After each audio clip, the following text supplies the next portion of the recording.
Sister made my life hell, then got pregnant by my husband. Now she wants my help after our parents disowned her and left me their $2 million inheritance. My younger sister, Danielle, has always harbored a deep-seated resentment towards me. If you think it stemmed from jealousy, you'd be wrong. She was the favorite child, not me. There was no reason for her to be envious. To give you some context, our mother always indulged Danielle. She was the golden child of our family. Mom cooked her meals, did her laundry, and even asked me to help her with her schoolwork. I was expected to assist her simply because we were family, but I never received the same consideration. I accepted this as I was quite independent. Perhaps it was partly my fault for always meeting her needs without expecting anything in return. She never helped me when I needed it and only approached me when she wanted something. While I was a quiet, introverted kid who enjoyed studying and keeping to myself, she was loud and rough just like our mom. I also tend to be straightforward and honest, never sugarcoating things. I believe my mother may have developed a negative perception of me because of my straightforwardness. This favoritism made Danielle the family's darling, and I didn't mind it while we were growing up. However, problems began when she started bullying and mocking me for being different from her. She would tease me about my height and the fact that I wore glasses. She would sneak into my room, read my diary, and then complain to my mom about what I had written. When I yelled at her and complained to our parents about her invading my privacy, they would laugh it off, saying it wasn't a big deal. She did more awful things, like nearly breaking my glasses and putting nasty things in my food. She even once put little stones in my cereal, but luckily, I found them before they could damage my teeth. When I told my mom, she dismissed it, saying this is how siblings bond. Whenever we fought, Danielle would zero in on my insecurities to insult me. We went to the same school, so she knew I was being bullied by a few kids. Instead of supporting me, she sided with the bullies, calling me names like ugly loser or hairy monkey and encouraging them to physically harm me, saying I was just a big failure. Another time, during a fight over something trivial that I can't even remember, she told me to kill myself. While I could easily brush off most insults, that one really hurt because I was struggling with my mental health at the time. I'm doing better now, but it was devastating to hear that my own sister wanted me dead. Since Mom was often at work and Dad didn't seem to care much, he even scolded me once, claiming it was my fault for irritating her. Things progressively worsened. During high school, there was a shocking incident when Danielle attempted to set my hair on fire, and unbelievably, our father defended her, claiming she was merely playing. Seriously, who behaves like that? Thankfully, my mom eventually sided with me and pointed out the gravity of the situation. She even threatened to call the police on Danielle. This moment was a real eye-opener for my sister as she had never faced any consequences for her actions before. She was genuinely stunned, and my mom made it clear that enough was enough and that Danielle needed to start respecting her older sister. Later, Mom came into my room to talk. I never expected her support because she always told Danielle how similar they were, which was true. Dad admitted that he had waited for years, hoping Danielle would mature, but he was slowly realizing that Danielle was becoming a big bully. Hearing this from my dad was incredibly validating, and I almost broke down in tears. I confessed everything Danielle had done to me over the years and even mentioned the bullying at school. My dad was shocked at how much I had endured. The next day, he spoke to the principal to ensure the bullies were warned about severe consequences if they continued. Later that evening, Dad enrolled me in MMA at our local gym, telling me I needed to toughen up and stand up to bullies in my life.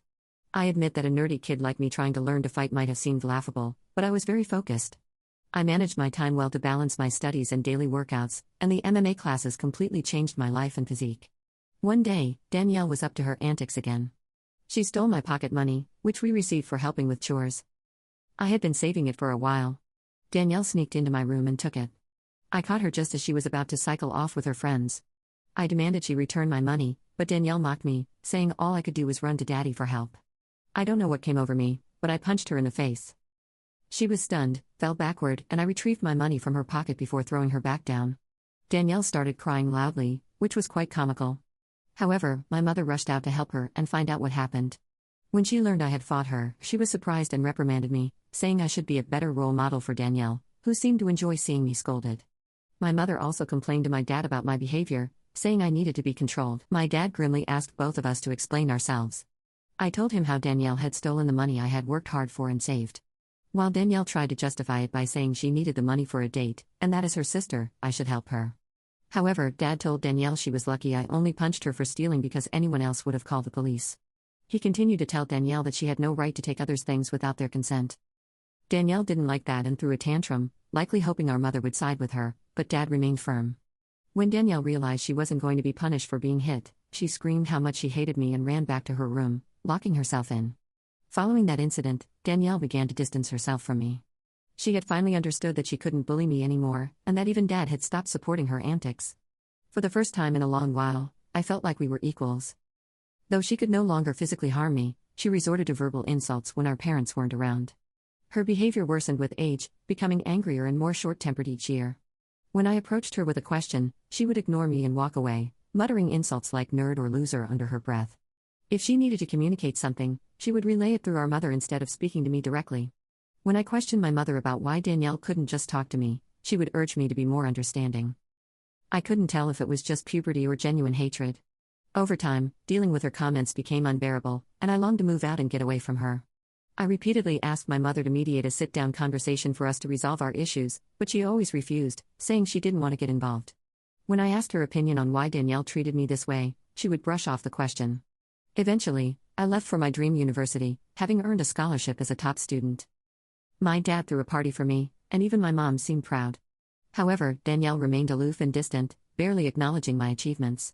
The day I left for university was a mix of excitement for the future and relief to escape the toxic home environment. The first few months at university were liberating. I made new friends, enjoyed my classes, and started to build a life separate from the oppressive atmosphere of my childhood. The constant fear of Danielle's verbal attacks lifted, giving me a newfound sense of peace. During my second year, I met my husband, Kyle, at a frat party through a friend, and we immediately clicked.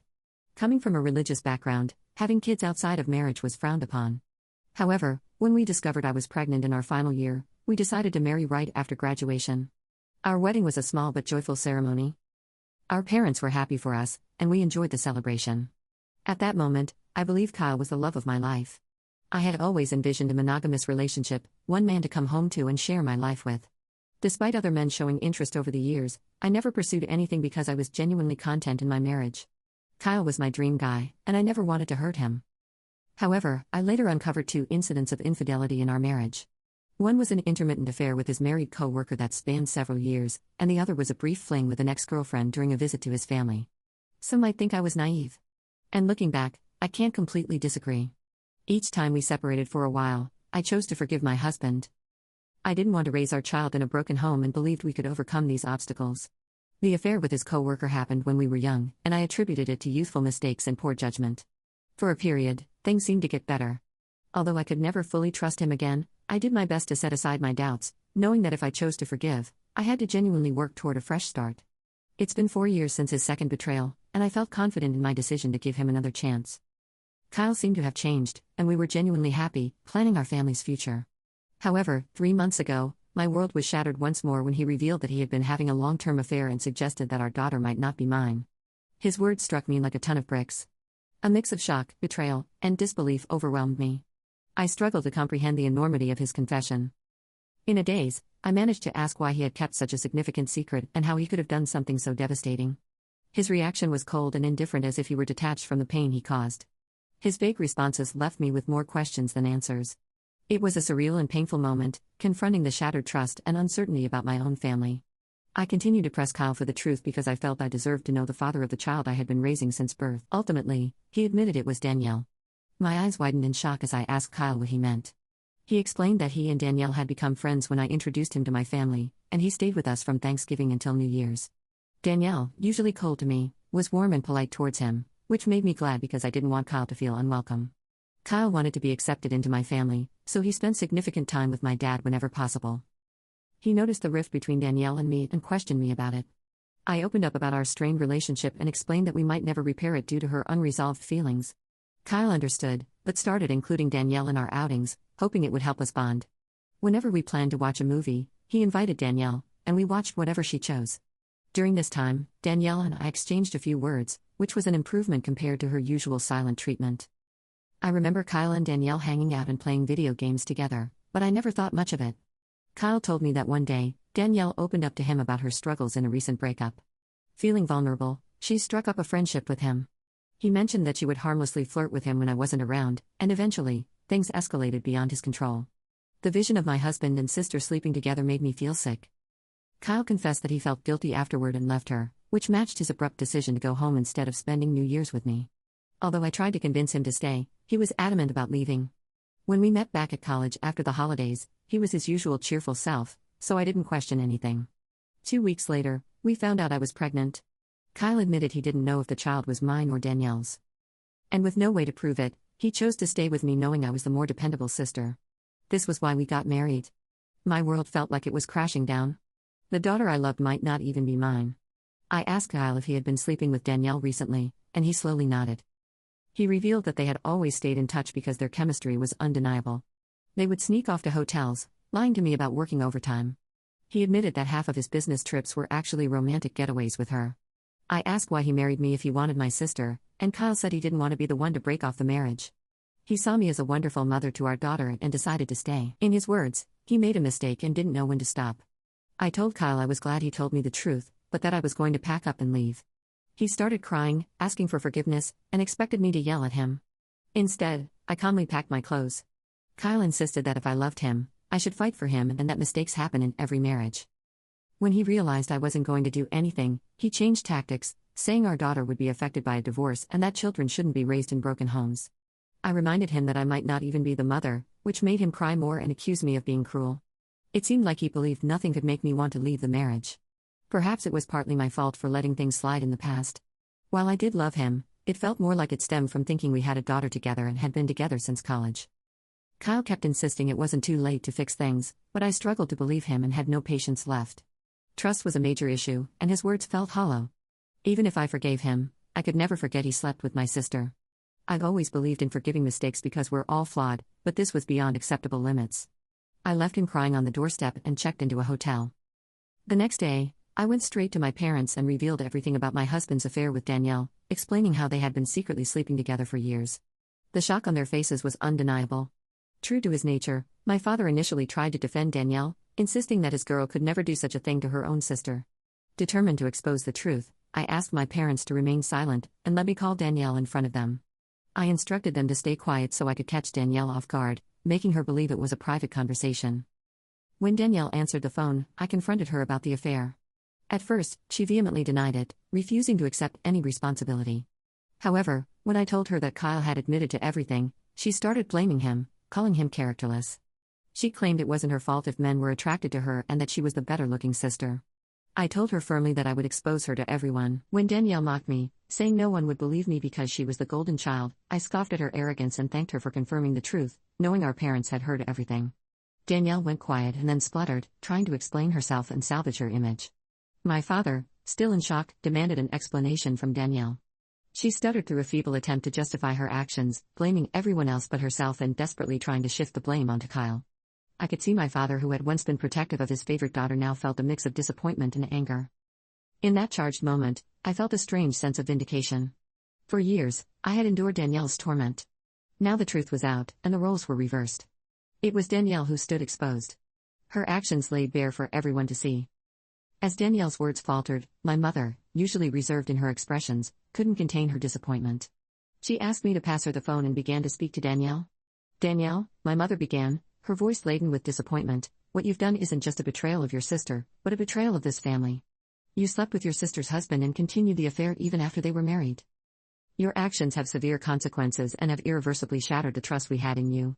I raised both of you to value family, loyalty, and decency. What you've shown today defies everything I've tried to teach you." She paused, letting the weight of her words sink into Danielle's conscience. "Your disregard for your sister's feelings and the lack of respect for her marriage are unacceptable. You've not only hurt her, but also torn apart the bonds that hold our family together. Your father and I are partly to blame for what you've become, but we will no longer tolerate this behavior. From today, you're cut off from the college funds we set up for you. You'll have to figure out how to pay your university fees on your own. We will also stop funding your lifestyle. Do you think it makes you more of a woman to sleep with married men? Let's see how you manage without my money." Throughout this, I maintained a composed demeanor. Although I initially wanted to scream at Danielle, watching my mom punish her was the ultimate vindication. I had exposed her true nature, and it was clear she had underestimated the consequences. My father, despite Danielle's persistent protests, continued to justify her, but my mother swiftly ended the call, shutting down Danielle's attempts to explain away her actions. Afterward, my dad approached me and hugged me. It had been a long time since we shared such a moment, but in that embrace, there was an unspoken understanding and support amid the family turmoil. He apologized for not believing me all this time. My 14-year-old self could never have imagined this moment, being vindicated and embraced by my father. Following this, my mom helped me find a good lawyer to divorce Kyle. He and his lawyer tried to fight dirty, asking for alimony since I earned more than him, but his affair played heavily in my favor. We also conducted a paternity test, and it was confirmed that Danielle was indeed the mother of the child. The news was incredibly painful, even worse than discovering Kyle's infidelity. I was furious that the daughter I had loved and raised wasn't mine. However, I decided to stay strong. Kyle begged me to continue visiting my daughter, arguing she shouldn't be punished for the situation, but I couldn't bear to see her. She reminded me too much of Danielle, and I hated it. After my divorce was finalized, I felt a sense of freedom wash over me as I moved into my own bachelor pad. It felt surreal to live alone since I had married so young and never really had the chance to experience independence. However, my naturally independent nature allowed me to quickly adapt to my new lifestyle, and I thoroughly enjoyed it. 2 weeks ago, my mom called to tell me she was considering changing her will because she didn't want to leave anything to Danielle. My mom is incredibly stubborn, and once she decided to cut Danielle out of her life, she stuck to it. Danielle tried reaching out to our parents and even showed up at their doorstep, begging for forgiveness, but they refused to let her in. Even my father, who usually gave in to Danielle's tantrums, seemed done with her, though it must have been hardest for him. Danielle never texted me to apologize for what she had done, showing she didn't regret her actions. She was just upset about being cut off from our parents. Mom told me she planned to leave everything to me, ensuring Danielle wouldn't contest it later. She would leave Danielle only $1. My eyes widened in shock as my mom had worked hard her entire life, including her assets, retirement fund, and life insurance. The total came to nearly $2 million. The only condition in her will was that if my mom passed away before my dad, he would continue living in their house even though ownership would transfer to me. I didn't mind this as I wanted to care for my dad in his final days. Somehow, Danielle found out about this and, unable to reach our parents, called me yesterday trying to make amends. She explained how she was struggling with college and that after Kyle discovered the paternity of the child, he had been pestering her for child support. She said she had no money and was looking for part-time jobs but couldn't find anything. She begged me to talk to our family to start fresh since she really needed my help. I laughed in her face and told her I was done with her. I reminded her that she should have thought about the consequences before sleeping with my husband and getting him pregnant. Danielle argued that I was being unfair and that Kyle was also to blame, to which I agreed. I reminded her that I had divorced him, making him her responsibility now. She shouldn't be calling me to complain about him or the child since these were the consequences of her own actions. Danielle started to raise her voice, but I interrupted, reminding her that she was no longer the favored child in the family, but the black sheep who had slept with her own sister's husband. At that moment, Danielle began to cry, telling me how everyone, including our grandparents and relatives, had turned against her. While this was true, it was no longer my concern. I told her we were done and that she should never call me again since I no longer considered her my sister. Since then, I've replayed the conversation in my mind. Despite my hatred for my sister, I had never heard her cry, at least not since we were kids. I won't lie. It did hurt me a bit to see her so helpless. So, I guess I'm here to ask if I should talk to our parents about her or if I would be an asshole if I don't. Update 1. Hi, everyone. Many of you have been asking why I am no longer in contact with my daughter, Harper, and some have even called me cruel. I need to explain that I am not comfortable raising another woman's child. This isn't a stepson situation. I was led to believe Harper was my daughter, only to later discover she is actually my sister Danielle's daughter. Naturally, this revelation hurt deeply, and I cried over it for days. The main reason I don't want any contact with Harper is that I no longer want Kyle in my life. If I remain connected to his child, he will find a way to re-enter my life, and I need my space. You may think I'm cruel or selfish, but I can't see her ever again, at least not for a very long time. Update 2. Most of you correctly guessed that it was my father who informed Danielle about my mom changing her will, leading Danielle to call me as a last resort to fix things. I confronted him in front of my mom, and he broke down saying I had punished Danielle enough, and that she had learned her lesson. My mom firmly told my father that if he believed what Danielle did was forgivable, then she could no longer stay married to him because she could never forgive such a betrayal. This threat silenced my father. My mom made it clear that if he ever talked with Danielle again and we found out, he could pack his bags and leave. As I mentioned, my mom is very stubborn. Hopefully, my father will learn from his mistakes. Update 3. Reddit. It's been 5 months since my last update. My relationship with my parents has improved over the past few months. My mom and I go golfing every weekend and she treats me more like a buddy than a daughter. Although my father misses Danielle, he has stayed away from her. The last I heard about Danielle was from my cousin who said Danielle had been asking everyone for money and eventually had to drop out of college because she couldn't afford the fees. She and Kyle are living together, and she has a part-time job as a mechanic. Apparently, they are raising Harper together, which is a good thing, I guess. I never discuss Danielle with my parents, and they don't bring her up either. For everyone asking, I am doing quite well. I was promoted at my job 2 months ago, so my salary has significantly improved. I haven't been dating anyone as I feel I still need time and space to heal. I've been going to therapy, so we'll see how that works out. Thank you for watching. If you haven't subscribed yet, please do so and hit the notification bell to stay updated with more shocking real life stories happening around you.